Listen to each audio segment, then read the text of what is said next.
আসসালামু আলাইকুম রহমতুল্লাহি ওবরকাতুহু। আজকে আমরা শুনব শ্রেষ্ঠতম দিন এই সম্পর্কিত হাদিস।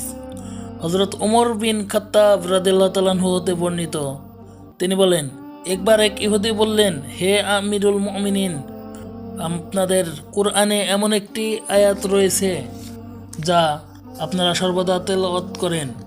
যদি আমাদের ইহুদিদেরকে নিয়ে এমন ধরনের কোনো আয়াত নাজিল হতো তাহলে আমরা ওই দিনটিকে ঈদ হিসেবে গ্রহণ করতাম। তখন হজরত ওমর বিন খাত্তাব রাদিয়াল্লাহু তাআলা আনহু তাকে জিজ্ঞেস করলেন, সেটি কোন আয়াত?